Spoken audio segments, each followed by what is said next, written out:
वसईच्या लोकप्रिय आमदार स्नेहा दुबे पंडित, नालासोपाऱ्याचे सन्माननीय आमदार माझे मित्र राजन नाईक, भारतीय जनता पार्टीच्या वसई विरार या विभागाच्या जिल्हाध्यक्षा प्रज्ञाताई पाटील, सन्माननीय प्रांताधिकारी शेखर गाडगे, सहकार खात्याचे उपनिबंधक शिरीष कुलकर्णी, आवाजाचं काय येतोय का?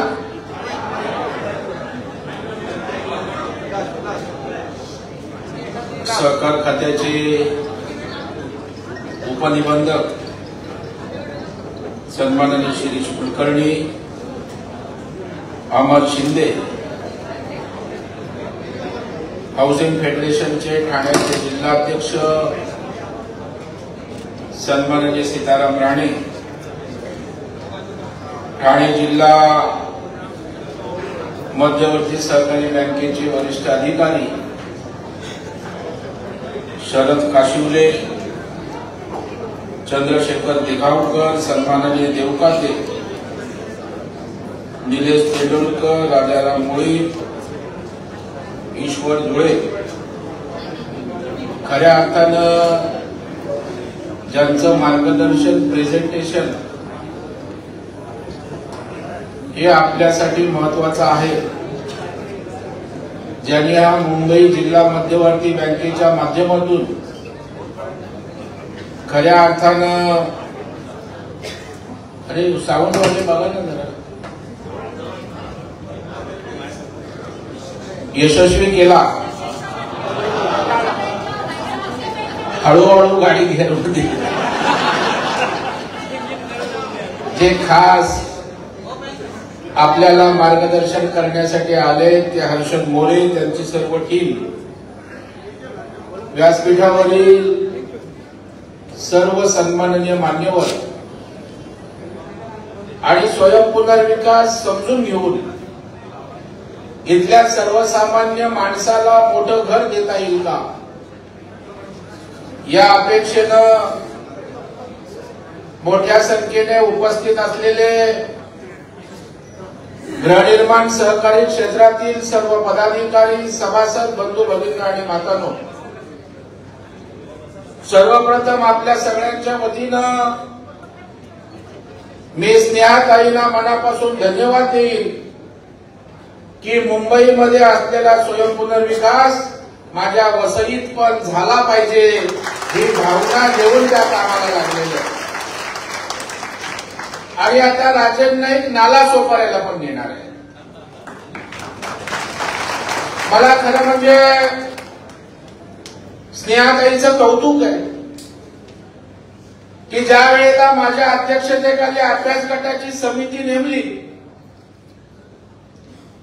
मी प्रथम MMR रिजन मधल्या सगळ्या आमदारांना सांगितलं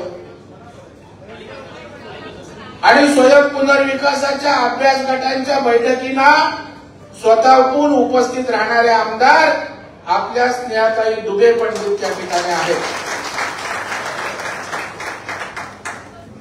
खरं म्हणजे सगळ्यांना कुतूहल आहे, स्वयं पुनर्विकास म्हणजे नेमका काय, तो कसा होऊ शकतो,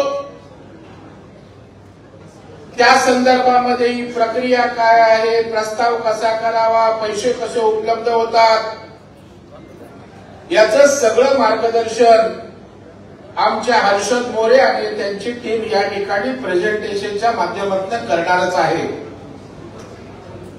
परंतु बांधवांनो, भगिनींनो, याच्यामध्ये काही मोठं टेक्नॉलॉजी नाहीये।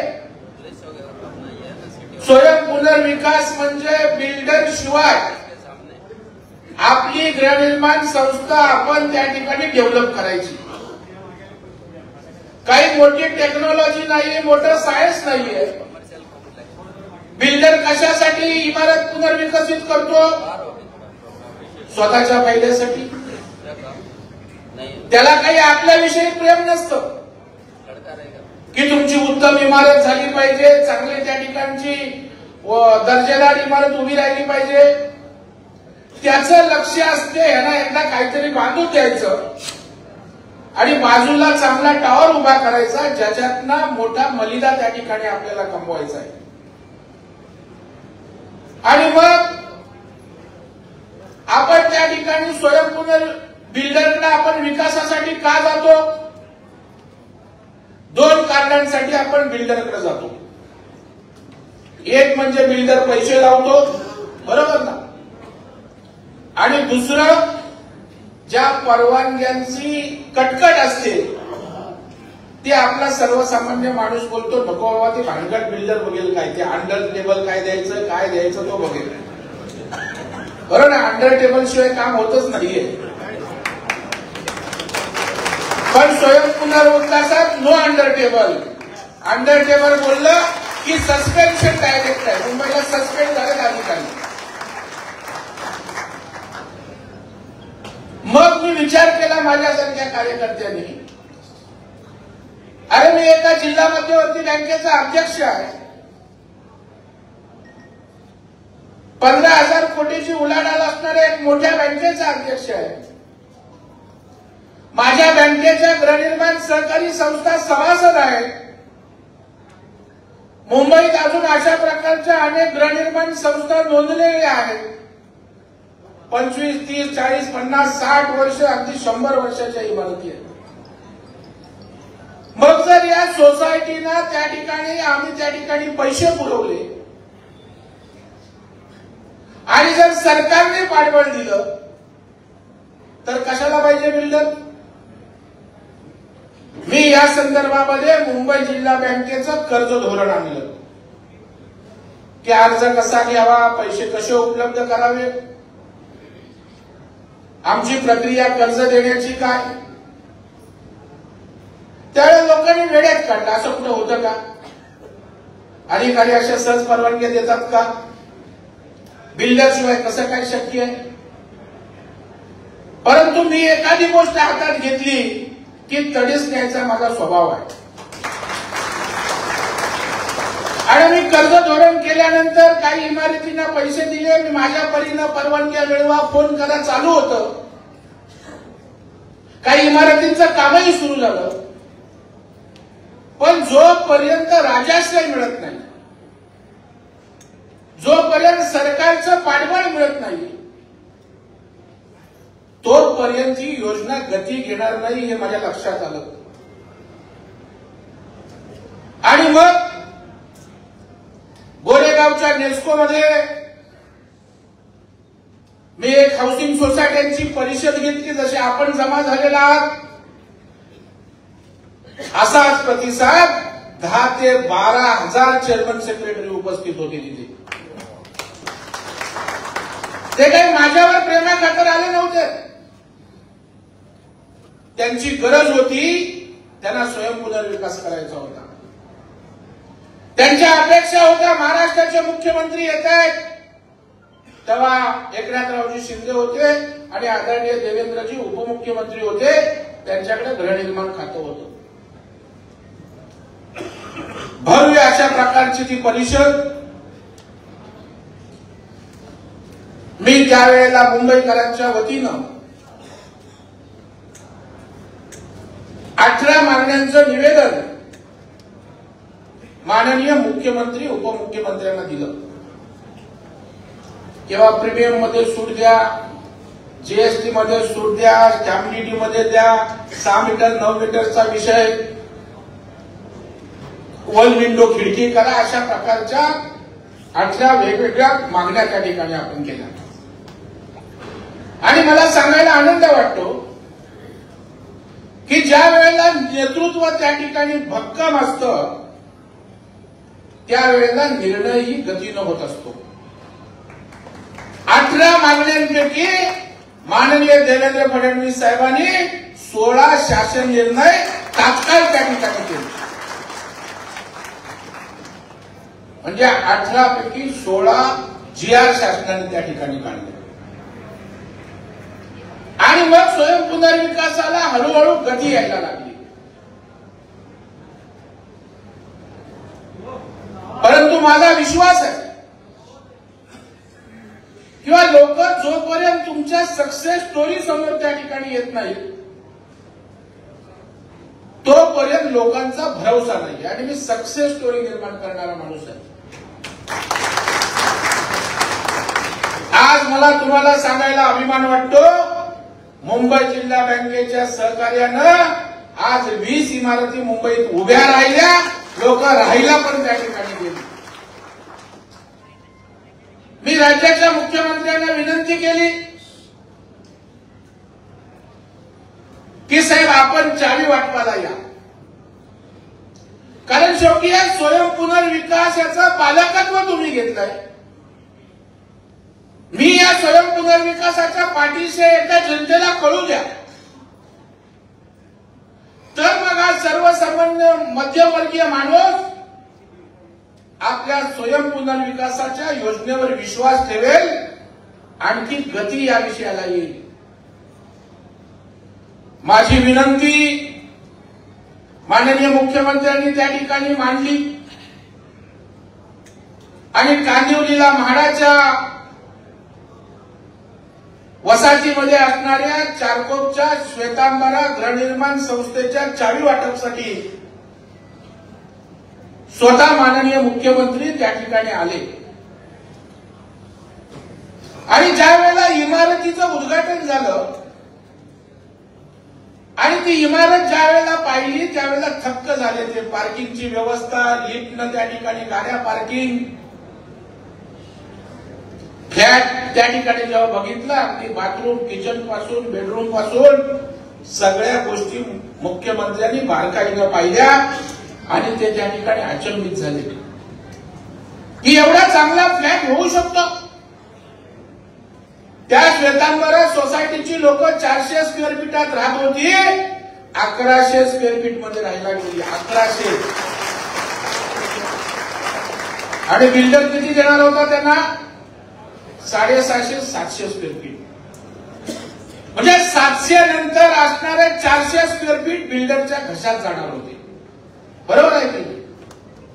ते सभासदांनी आपल्या जागा त्या ठिकाणी मोठ्या प्रमाणावर घेण्यासाठी त्याचा आपल्यावर शेअरिंग त्या ठिकाणी करून घेतलं. आणि हे स्वप्न नाही. आपण जाऊन त्या ठिकाणी मुंबईच्या इमारती बघू शकतो. सोसायटीची लोक पार्ल्याला आमचे आमदार तिथे पराग आळवणी, नंदादीप सहकारी गृहनिर्माण संस्था त्या ठिकाणी श्रद्धानंद रोडला आहे. किती स्क्वेअर फीटात राहायचे? 360 स्क्वेअर फीटात.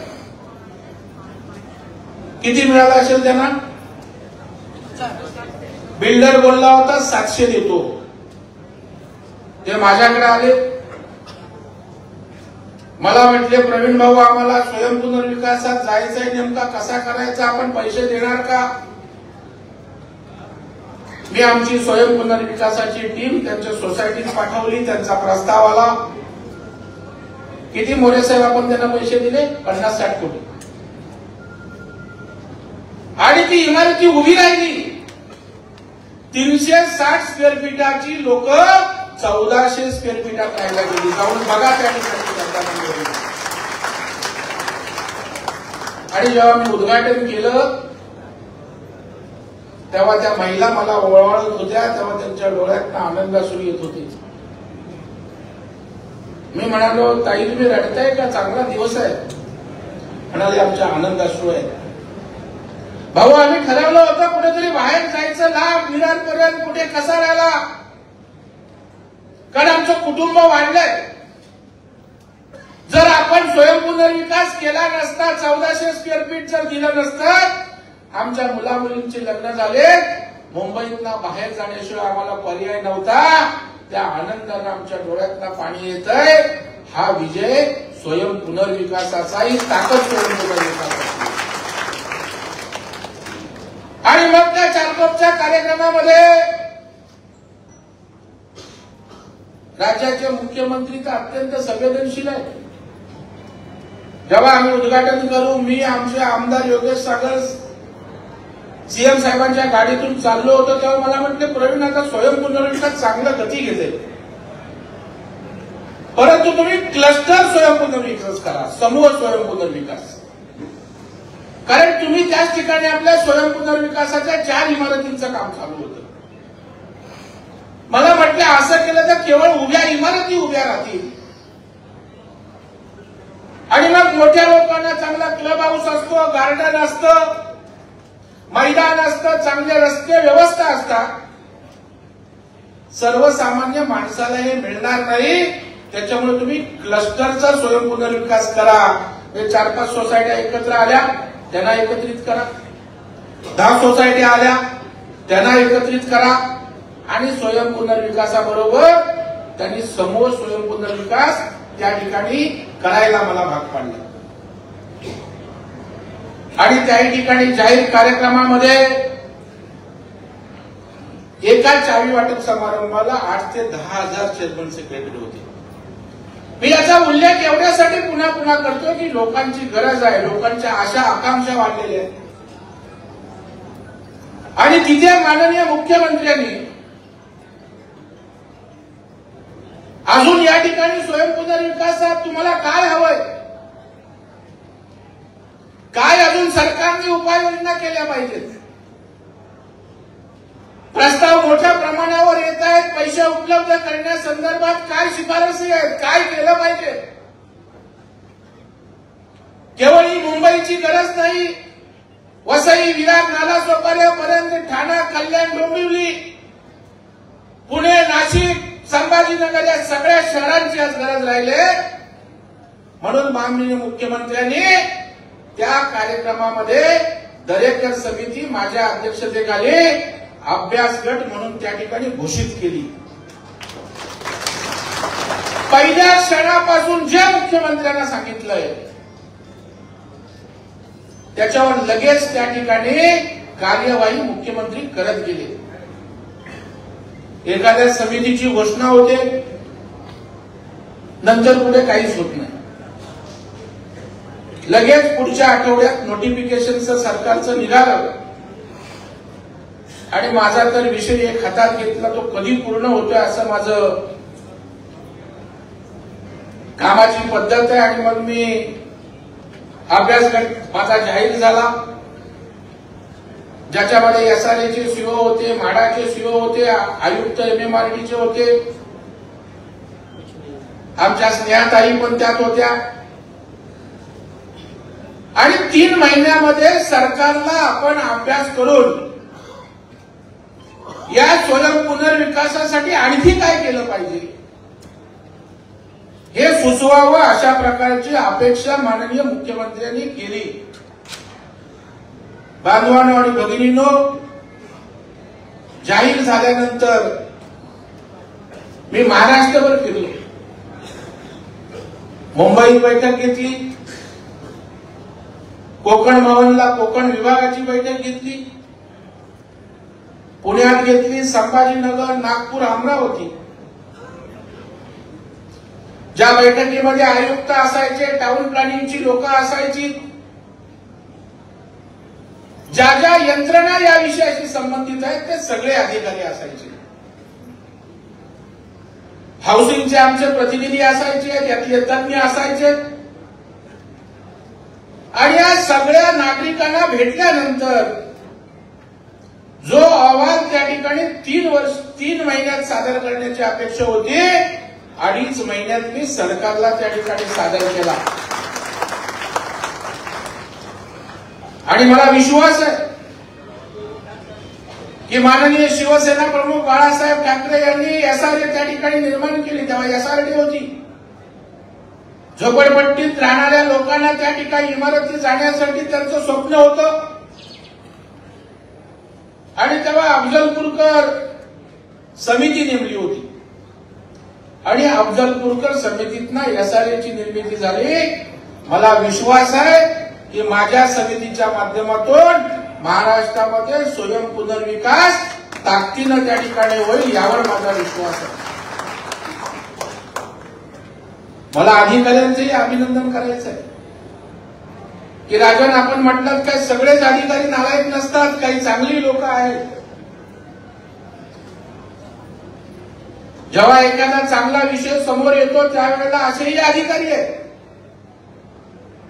की स्वतःहून त्या ठिकाणी आमच्या बैठकामध्ये सहभाग घेतला, चांगले मार्ग त्या ठिकाणी सुचवले. वेगवेगळे विषय वेगवेगळ्या महानगरपालिकांचे होते.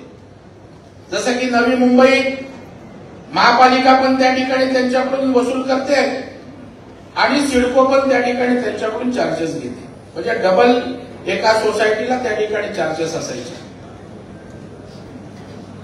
आणि अशा पद्धतीनं त्या ठिकाणी राज्याचे मुख्यमंत्री पाठीशी पूर्णपणे आहेत. मगाशी आपण जे सांगितलं, सगळ्यांना धाकधूक असते, अधिकारी किती सपोर्ट करतात. आपल्याकडे जालीम उभा आहे देवेंद्र फडणवीस साहेब. असंच झालं होतं माढामध्ये राजन. चारकोपला अभिलाषा नावाची एक सोसायटी होती. इतर त्या ठिकाणी आणखी 4 सोसायट्या होत्या. हे जाहीरपणे बोलतोय. आणि त्यांचं लीज रिन्युअल होतं. मी बोलतोय 1 महिना 2 महिना ती लोक यायची, लीज रिन्युअल होत नाही. 6 महिने झाले. मला डाऊट आला, कारण यंत्रणा काय असते मला नीट माहित आहे. म्हणजे त्या सोसायटीचे आमचे कौटुंबकर आहेत तिथले माजी नगरसेवक, त्यांना बोलवलं, बाबा का लीज रिन्युअलला वेळ लागतोय, आम्ही तर पैसे मंजूर केलेत तुमच्या सोसायटीला. त्यांनी सांगितलं साहेब प्रत्येकी 50 लाख रुपये लीज रिन्युअलला लागत आहेत, म्हणजे 2 कोटी रुपये 4 संस्थांचे. ते म्हटले आता सोसायटी 50 लाख देणार कुठला, तर अकाउंट मधनं तुम्हाला 100 रुपये खर्च करायचा असेल तर सभासद त्या ठिकाणी 100 पत्रांनी कोर्टात जातात. तर 50 लाख देऊन येईल का कोणाला? द्यायचा विषयच नाहीये. इथे काही इमारत बांधून कोणाला कमवायचं नाहीये. इथे इमारत ते सभासद ती सोसायटी स्वतःसाठी बांधते. धंदा करायला त्या ठिकाणी इमारत बांधत नाही. पैसे देणार कुठून? मी स्वतः त्या ठिकाणी अधिकाऱ्यांना फोन केला, थोडीशी फाईल हल्ली, परंतु याच्यात काय कॉम्प्रोमाइज करायला तयार नाही. कारण अजून गांधीजींचा प्रभाव खूप आहे आपल्यावर. मग मी राज्याच्या मुख्यमंत्री तेव्हा अधिवेशन चालू होतं स्नेहाताई देवेंद्रजींना बोललो, साहेब एवढी मेहनत घेतोय आपण, पाठिंबा देताय, पण ते प्रशासनातले झारीचे शुक्राचार्य अजून का बदलायला तयार नाही. साहेबांनी त्या सीओला फोन केला, तिथूनच लगेच माझ्यासमोर मी बोललो, समोर साहेब करा, तो आता फाईली सही करेल, मी अधिवेशनात मांडणार आहे, त्याला सस्पेंड करून टाका. मी हाऊसमध्ये गेलो, प्रश्न मांडला, या 4 सोसायट्यांसाठी काय करतंय. देवेंद्रजी उभे राहिले, त्या अधिकाऱ्याला मी निलंबित करीत आहे, जाहीर करून टाकले. सुतासारखे सगळे सरळ झाले, सगळ्या फाईल पटापट पटापट. आता तिकडे एक पण फाईल थांबत नाही. तुमच्याकडे असं कुणी केलं, स्नेहाताईंनी राजनला सांगा, त्या अधिकाऱ्याला घरी आपण त्या ठिकाणी. आणि हे देवेंद्रजींनी सांगितलंय. चारकोपला सभा झाली त्यावेळेला माननीय देवेंद्र फडणवीस साहेबांचं भाषण ऐका.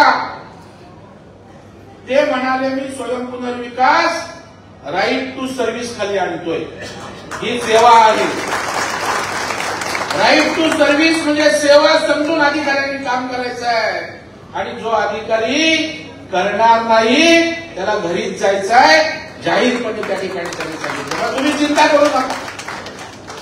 आणि मी आहेच.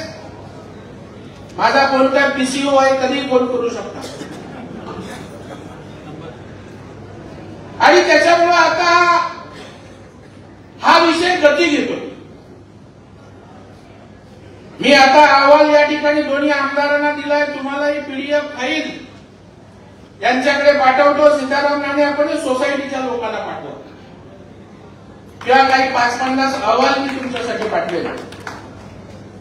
कारण एवढा 500-400 पानाचा अहवाल आहे. एकही गोष्ट चुकली नाही. त्यात काय राहिलं असेल तर तुम्ही सांगा. आणि मग हा अहवाल झाल्यानंतर माननीय मुख्यमंत्र्यांना गेल्याच आठवड्यामध्ये मला वाटतं 14 तारखेला ताई तुम्ही पण होतात ना, मी मुख्यमंत्र्यांना तो अहवाल सादर केला. राज्याचे उपमुख्यमंत्री एकनाथराव शिंदे साहेब, जे गृहनिर्माण मंत्री आहेत आणि जे नगर विकास मंत्री त्या ठिकाणी आहेत, तेही त्या ठिकाणी उपस्थित होते. उजव्या बाजूला सहकार मंत्री बाबासाहेब पाटील उपस्थित होते. अनेक आमदार होते, विधानसभेचे अध्यक्ष होते, सभापती विधान परिषदेचे होते, खूप मंत्री आमदारही होते, अधिकारी होते. जनरली अहवाल येतात, अनेक अहवालांवर कार्यवाही पण होत नाही, कुठे कचऱ्याच्या टोपलीत त्या ठिकाणी पडतात. परंतु माननीय मुख्यमंत्र्यांना जाणीव आहे की अहवालामध्ये काय घडलेलं आहे.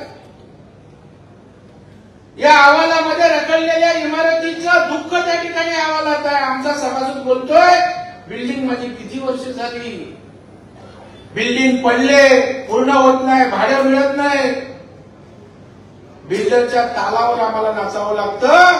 या अहवालात बिल्डरच्या तालावर नाही तर सोसायटीच्या मनावर काय करायचं आहे ते त्या ठिकाणी लिहिलेलं आहे. मुख्यमंत्र्यांनी सांगितलं, मी अपेक्षा व्यक्त केली की साहेब या अहवालावर गांभीर्याने सरकारने विचार करावा. मुख्यमंत्र्यांनी तत्क्षणी जाहीर केलं, दरेकर समितीचा अभ्यास गटाचा अहवाल मी जसाच्या तसा सरकार म्हणून स्वीकारत आहे. हे बोलूनही थांबले नाही. बाजूला त्या ठिकाणी उपमुख्यमंत्री एकनाथरावजी शिंदे साहेब होते, कारण बऱ्याचशा गोष्टी नगरविकास आणि गृहनिर्माणशी संबंधित आहेत. त्यांना सांगितलं याच्यावर कार्यवाही करा, अंमलबजावणी करा. मी माननीय शिंदे साहेबांनी धन्यवाद देईन. ते सांगितल्यावर लगेच त्यांनी माहीत घेतला, म्हटला नगर विकास आणि गृहनिर्माणच्या या सगळ्या शिफारसी माझं खातं त्या ठिकाणी मान्य करेल, अशा प्रकारचं त्यांनी त्या ठिकाणी सांगितलं. सहकार मंत्र्यांनाही आदेश त्या ठिकाणी दिले. एवढंही करून मुख्यमंत्री थांबले नाही, तर हे सगळी अंमलबजावणी कार्यवाही आली की मी कॅबिनेटला जाईन आणि त्याने आपल्या सगळ्यांना आश्वस्त केलं की डिसेंबरला जे अधिवेशन आहे त्याच्यामध्ये एटीआर मध्ये ऍक्शन टेकन रिपोर्ट सरकारने काय केलं ते सुद्धा मी विधिमंडळाला सादर करेन. एवढ्या गांभीर्यानं आपण हा विषय त्या ठिकाणी घेतलेला आहे आणि त्याच्यामुळे हा विषय आता एक जन आंदोलन म्हणून उभं राहिले. मी जिथे जिथे जातो अशीच तुडुंब गर्दी. इथे तर काही तुम्ही आमदार आहात, पण काही ठिकाणी एका हाऊसिंगचा एखादा छोटा कार्यकर्ता 5-5 होर्डिंग लावतो, तुडुंब गर्दी त्या ठिकाणी होती. पनवेलला त्या ठिकाणी सभा झाली, 1,500-2,000 चेअरमन सेक्रेटरी. नवी मुंबईमध्ये त्या ठिकाणी घनसोलीला सभा झाली. कोणी मोठा नेता आयोजक नव्हता, साधा कार्यकर्ता. वरचा 1000-1200चा हॉल तुडुंब भरून खाली त्यांनी स्क्रीन लावली, खाली 1,000-1,500 लोक त्या ठिकाणी उपस्थित होते. परवा ठाण्याला झाला, आमचे निरंजन डावकर केळकर होते, अशीच गर्दी. आणि आज आपल्याकडं या ठिकाणी अशीच गर्दी होती. बांधवांनी गर्दी मला माहित आहे, माझ्यासाठी नाहीये ही गर्दी. या ठिकाणी आम्ही पण फार चांगले आहोत बोलतोय म्हणून नाहीये. हे लोकांची गरज आहे, लोकांचा प्रश्न आहे, त्या प्रश्नांची गर्दी आहे आणि म्हणून आमची जबाबदारी वाढली. कारण शिवधनुष्य पेलवणं तसं फार अवघड असतं, पण माझ्या राजकीय जीवनात तर आव्हानं पेलवण्याचंच काम मी सुरुवातीपासून ते आजपर्यंत करत आलो आणि त्याच्यामुळे हे शिवधनुष्य आम्ही उचललंय, ते त्या ठिकाणी पेलवणार आहोत. बांधवांनो, सिंपल आहे. ह्याच्यामध्ये मोठी टेक्नॉलॉजी सायन्स काही नाहीये. बिल्डर आणि स्वयंपुनर्विकासातला फरक सांगतो तुम्हाला. बिल्डर कशासाठी बिल्डिंग बांधतो? स्वतःच्या नफ्यासाठी, स्वतःच्या फायद्यासाठी. दुसरा बिल्डर त्या ठिकाणी तुम्हाला कधी प्लॅनिंग मध्ये इन्व्हॉल्व करतो पाहू, कशी बिल्डिंग असावी, डिझाईन कसं असावं. सोसायटी पण नाही करत. तिसरं, गुणवत्ता कशी असावी. कधीतरी सेक्रेटरी चेअरमन सभासदांशी बोलतो का सिमेंट कुठलं असावं, स्टील कुठलं असावं? कधीच आपल्याशी चर्चा नाही. उलट लाचारासारखे आपण, मालक आम्ही सभासद, जागा आमची. तो सांगणार या वाळकेश्वरला या, तो एसी मध्ये बसलेला असणार, माझा चेअरमन सेक्रेटरी बाहेर स्टुलावर वाट बघतोय, तो 2-3 तास आतमध्ये चकाट्या पिटोय, मी आपला बाहेर उभा. किती वर्ष लागतील माहित नाही बिल्डरला बांधायला, काही त्याला नियमच नाही. पैसे आपल्या प्रोजेक्टवर उचलणार, दुसरीकडे पैसे वापरणार, एका वेळेला 10 ठिकाणी पाय टाकणार, हे पण नाही पूर्ण करत, ते पण नाही पूर्ण करत. स्वयंपुनर्विकासात नेमकं उलट आहे. इथे तूच आहेस तुझ्या जीवनाचा शिल्पकार, दुसऱ्याची आपल्याला गरज नाही. सोसायटी निर्णय घेणार, तुमचा त्या ठिकाणी आर्किटेक्ट कोण असावा, कॉन्ट्रॅक्टर कोण असावा तुम्ही ठरवणार. आम्ही पैसे दिले तरी आमच्या पॅनलवरचा घ्या, अजिबात आग्रह नसतो. मात्र तुमच्या पॅनलवरच्याने काय केलं हे तपासतो आम्ही, कारण पैसे आम्ही त्या ठिकाणी देतो. इथे गुणवत्तेला स्थान आहे. तुम्ही बघणार, माझं घर होतंय, माझ्या आयुष्याचं सगळ्यात मोठं स्वप्न माझं घर असतं. त्याच्यामुळे चांगल्या प्रकारचं सिमेंट वापरलं पाहिजे, स्टील वापरलं पाहिजे. स्वतःच्या घराची स्वतः आपण काळजी घेतो, स्वतःसाठी बनवतोय, विकायला बनवत नाही. आणि इथे जे पंतप्रधान नरेंद्र मोदी साहेबांनी आत्मनिर्भर सर्व क्षेत्रात व अशा प्रकारची जी अपेक्षा व्यक्त केली आहे, हे आत्मनिर्भर हाऊसिंग आहे. हाऊसिंग सोसायट्यांनी, सभासदांनी आपली सोसायटी आपल्या ताकदीवर उभी करा. माझ्या अहवालामध्ये सक्सेस स्टोरीचा उल्लेख आहे, किती किती फायदा झाला, कसा झाला. आज अनेक सवलती सरकारने दिल्या आहेत, अजून देणार आहे. परंतु आता काय झालं माहितीये, चोराला पळवाटा खूप माहित असतात. आता बिल्डर डेव्हलपमेंट मॉडेल घेऊन आले, डीएम मॉडेल नवीन, म्हणजे कोड घालायचा सेल्फ डेव्हलपमेंटचा, आणि त्या ठिकाणी स्वतः स्वयंपुनर्विकासाच्या सवलतीचा लाभ घ्यायचा. त्यातही माझी शिफारस आहे की अशा बोगस बिल्डरवर एफआयआर करून त्यांना आतमध्ये टाका. हे लोकांसाठी आहे, तुम्हाला पैसे कमवण्यासाठी नाही. इथे स्वयंपुनर्विकासाचा कायदा आहे, 3 वर्षात इमारत उभी करा. आपण मुंबईत झालेल्या 20च्या 20 इमारती 2.5 ते 3 वर्षात उभ्या राहिल्या आहेत. एकही इमारत 3 वर्षाच्या पुढे गेली नाही. हे स्वयंपुनर्विकास. एकही भाडे थकलं नाही. सगळ्यांचं नियोजन याच्यात कसं आहे हे आमचे हर्षद मोरे आणि जे टीम आले ते आपल्याला बारकाईनं या ठिकाणी सांगणार आहे. पैशाची व्यवस्था होते, आता मोठ्या प्रमाणावर मागणी होते. पण एक इंग्रजीत म्हण आहे, if there is a will there is a way. आपली इच्छाशक्ती प्रबळ असेल ना, प्रत्येक गोष्टीला मार्ग निघतो. मुंबई बँकेला मर्यादा आहेत. आमच्याकडे आता 1600 प्रस्ताव आले. मी माननीय मुख्यमंत्र्यांना बोललो, साहेब आता माझे धडधड व्हायला लागले, लोक खूप येत आहेत, मुले काळजी करू नकोस. राज्य सहकारी बँकेला त्यांनी सांगितलं 1,500 कोटी रुपये राज्य सहकारी बँकेला. केंद्रीय मंत्री आमचे सहकार मंत्री अमित शाह जे सहकार मंत्री आहेत, ज्यांच्याकडे एनसीडीसी आहे म्हणजे नॅशनल कोऑपरेटिव्ह डेव्हलपमेंट कॉर्पोरेशन, जे सहकारी संस्थांना, राज्यातल्या सहकारी कारखान्यांना सरकारच्या थकमीवर पैसे देते, त्यांना मी विनंती केली. त्यांनी 1,000 कोटी रुपये सेल्फ ऑफ डेव्हलपमेंटला त्या ठिकाणी मंजूर केले. पण त्याच्यात अट एक होती, कंसात अर्बन वगळून. म्हणजे सरकारी बाबू कसे हुशार असतात बघा. मी अमितभाई कोरेगावला आले बोललो, भेटलो, अमितभाई बोललो धन्यवाद, तुम्ही तरी 1000 कोटी मंजूर केले, पण तुमच्या अधिकाऱ्यांनी बरोबर बांबूने आम्हाला घुस लावलाय. आता अर्बन वगळून तर गावात काही इमारत बांधणार आहे का ग्रामीण भागात? म्हणजे पाय दाबायचा आणि सांगायचं पण अरे बोलले ऐसा कैसा हो सकता है, बोलो हे उभा आहे देखो. ती अट आता काढली जाईल, पैशाची अजिबात अडचण नाही. हे ठाणे जिल्हा बँकेचं अभिनंदन करेन, मला वाटतं कोशिवले आलेत ना त्यांचे, हे काय तुम्हाला मी सारखी आठवण करतो, पण पैसे द्यायचे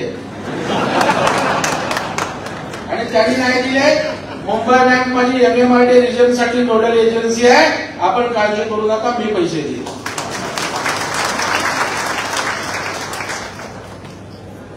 त्यामुळे सरकारला माझ्या अहवालात शिफारशी सुद्धा केल्यात की पैसे कसे उपलब्ध करायचे. आणखी एखादं सेल्फ डेव्हलपमेंट फायनान्स कॉर्पोरेशन करा. सरकारचा एकही रुपया आम्हाला नको. अर्बन बँक आहे, जिल्हा बँक आहेत, कोऑपरेटिव्ह मधले पैसे त्या महामंडळात आम्ही गुंतवू आणि या ठिकाणी 22,000 कोटी जमा करून त्या ठिकाणी सोसायट्यांना आम्ही थेट कर्ज पुरवठा करू. मी सरकारला मागणी केली, त्याला तत्वता मान्यता दिली की आपण सगळ्यांना सवलती देतो. मग मध्यमवर्गीय इमारतीत चाळीत राहणाऱ्या माणसाला जो टॅक्स पेअर आहे त्याला सवलती कुठे आहे? तो इमानदारी टॅक्स भरतोय, कष्ट करतोय. आपण या स्वयं पुनर्विकासासाठी सोसायटीला 4% इंटरेस्टचा परतावा द्या. म्हणजे 11% जर ठाणे जिल्हा बँक कर्ज देत असेल त्याचे 4% सरकारने भरा, म्हणजे 7% व्याजदराने तुम्हाला कर्ज मिळेल. आणि त्याच्यामुळे फिजिबिलिटी पण त्या ठिकाणी आणखी आपली ताकदवान त्या ठिकाणची होईल आणि स्वयं पुनर्विकास त्या ठिकाणी आणखी गतीनं काम त्या ठिकाणी होणार आहे. आज एवढ्या मोठ्या अपेक्षेनं आले आहात. या ठिकाणी स्नेहाताई, राजन, आपल्याला माझी विनंती आहे की या अपेक्षांची पूर्तता करण्याची जबाबदारी आपण स्वीकारली पाहिजे. मी आपल्या पाठीशी आहे, राज्याचे मुख्यमंत्री आपल्या पाठीशी आहेत, अख्खं सरकार आपल्या पाठीशी आहे. आणि सरकारी बाबूंनी जर मस्ती केली तर त्यांना वटणीवर आणण्याची सुद्धा आमची जबाबदारी आहे.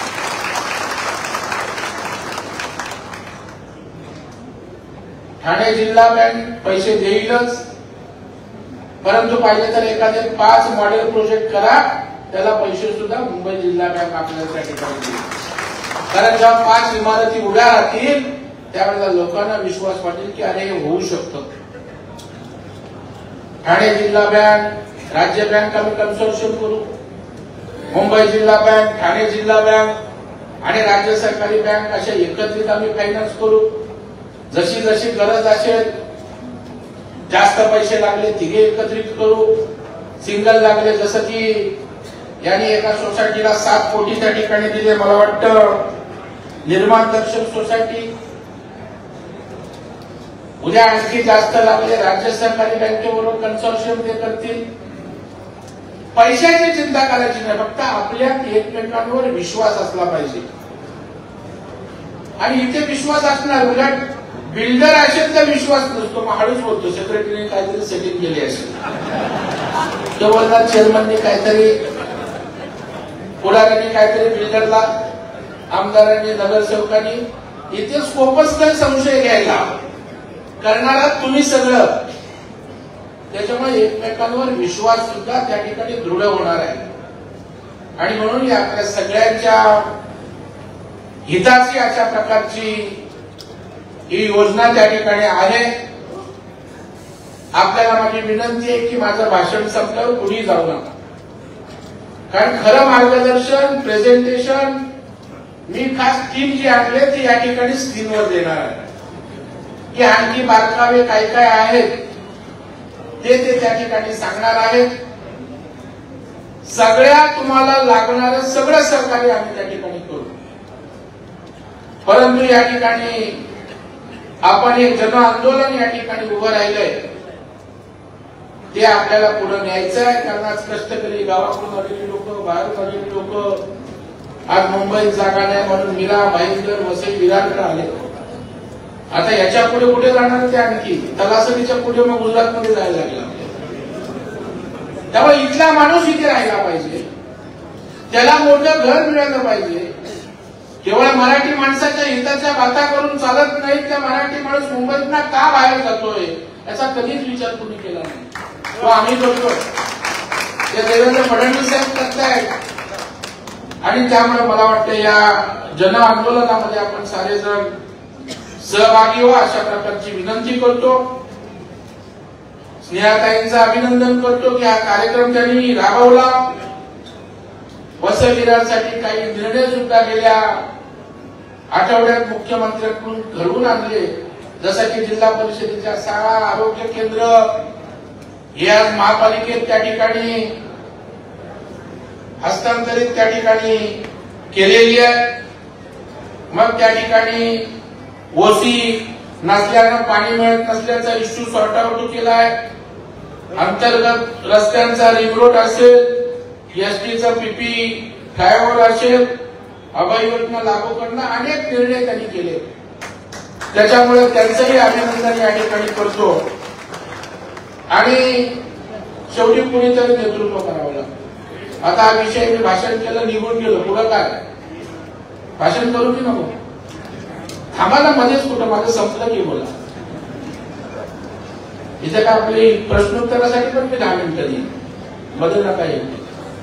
या अभ्यास गटाच्या पालघर जिल्ह्याची एक जबाबदारी सरकार आणि एक समन्वय यंत्रणा म्हणून त्याच्या प्रमुखपदी आपण स्नेहा दुबे पंडित यांची त्या ठिकाणी नेमणूक करतोय माननीय मुख्यमंत्र्यांच्या सांगण्यानुसार.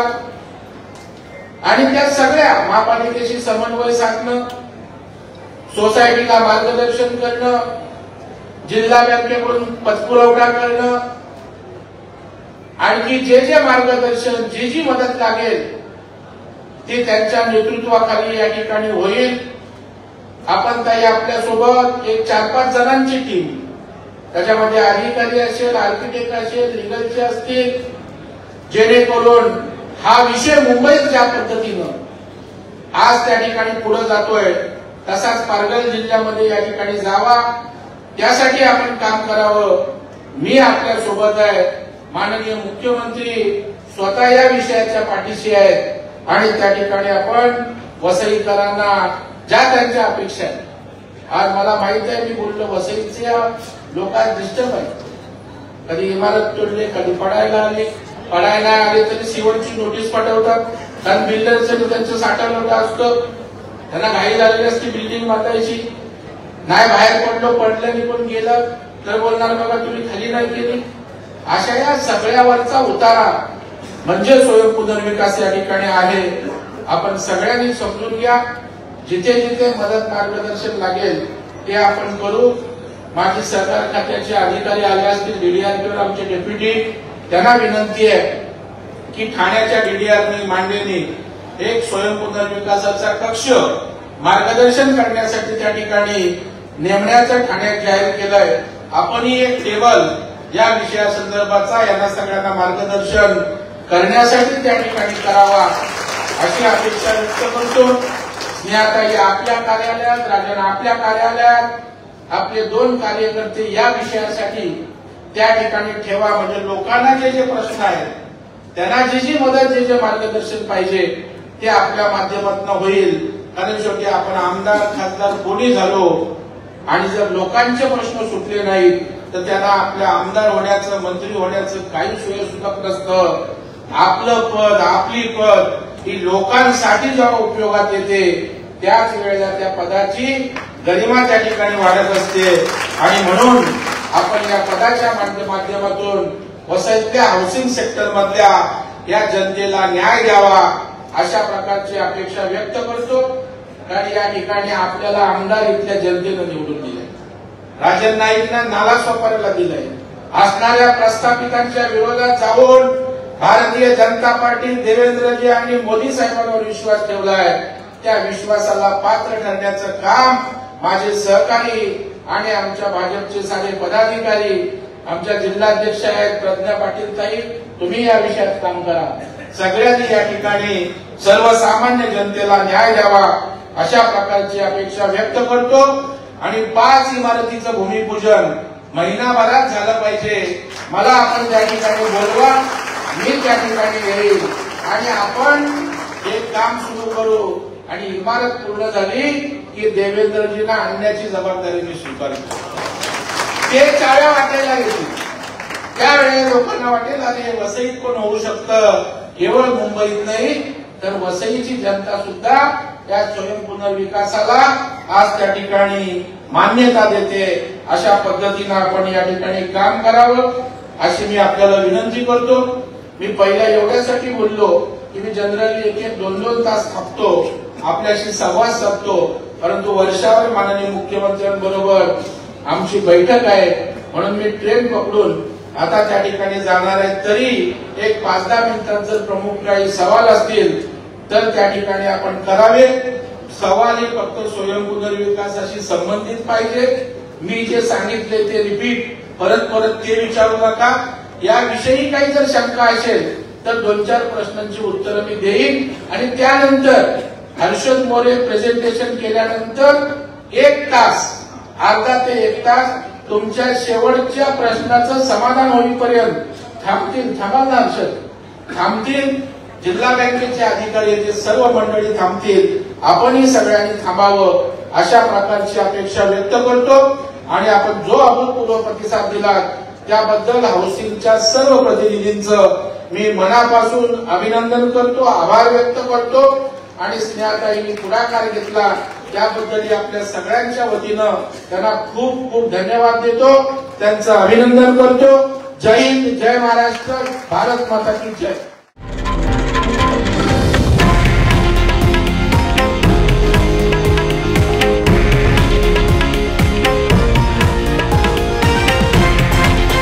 हे आहे देशातील नंबर 1 न्यूज नेटवर्क आणि आपण पाहत आहात TV9 मराठी, एकमेव.